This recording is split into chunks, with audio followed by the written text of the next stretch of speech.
to Fort Bragg, North Carolina. I took 10 weeks of basic training, but in that basic training it was in the winter time. We had to go out in front of the barracks. 5:30 we'd get up. They blow a whistle. 5:30 we'd go out and line up shoulder to shoulder without a shirt and do physical exercise without shirts on. So after a while, I got sick. I got a cold and I got sick, and with a training out, you just stand out there, you don't care. You know what I mean? So what happened? What happened after? So they sent me to the. So they took. I don't know. I went to the dispensary. They took my temperature. It was 104. So it was high. So they put me in an ambulance, took me to the hospital. So they gave me some medicine. I never forget. I was drenched when they got that medicine. I was lying in bed. And then the couple of days later, I felt much better. So I stayed there. I didn't want to leave. It was nice and warm. I enjoyed staying there. And so what happened? My regular gang all transferred out to different parts of the war. So what happened? I went, after I got out of the hospital, I went back to the barracks, and they had a roll call who was going to go overseas. So every day I went to the roll call. They never called my name. So I went day after day after day, no calls. After a while, I didn't go anymore. So I had nothing to do with. A lot of times I rode the bus. It's a free bus, army bus going from place. I rode the bus, and nobody bothers you with the bus. Understand?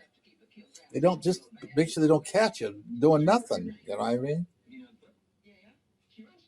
But after a while, they caught up with me. After about 4 months later, they caught up with me. So they sent me to Camp Pickett, Virginia. And while I was there, they gave me netting, mosquito netting, and anything for the jungle. I was supposed to go to the CBI, that's China, Burma, India Theater. That's the name of there was 3 places they might have sent me. CBI, they call it. And then all of a sudden, General Patton, you heard of General Patton? Yeah. He ran the Third Army. He was in charge. There's hundreds of men in the Third Army. The war was over already. So whether they're not believe that they've been in Germany or this, they sent them home. So they sent thousands of different camps. So we had hundreds coming to our camp. So I had a pretty high rating as an office worker or something. I was a high school graduate at the time. That was a big deal in those days. And I could use a typewriter. So they sent me to Fort Dix, New Jersey. That's where a lot of the guys were New Yorkers. They sent thousands of men to Fort Dix. That's how I landed up there. They took me from North Carolina. They shipped all the clerks and typists and guys with any intelligence to handle all these thousands of men coming home. You know, the average guy couldn't handle it. So what happened? They put me to work in a railroad station, which is a good job. I had a private room, and I had certain hours. I wore a Class A uniform, no fatigues, no picking up paper, nothing.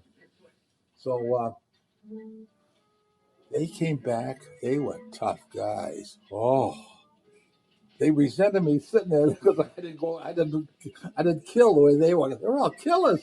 General Patton's guys are all killers. They went to Bastogne. They saved Bastogne in Belgium. You know that. The army made them killers. It wasn't their fault. The army treated them like dogs. Kill, kill, kill. But I was lucky. I didn't have to. And they resented it.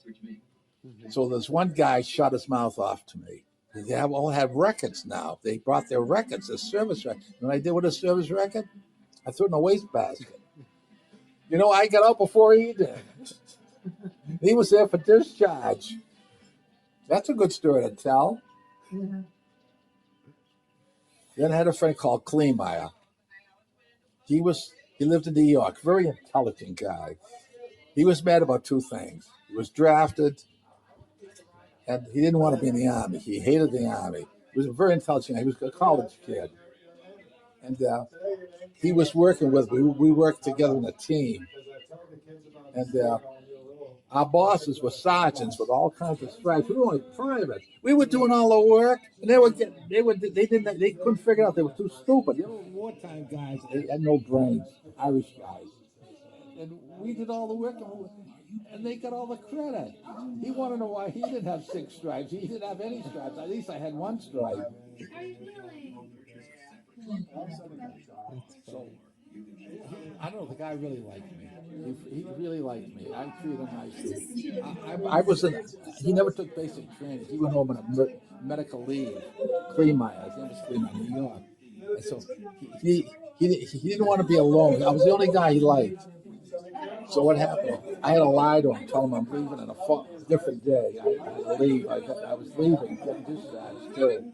So I had to lie to him, but that was the end of it.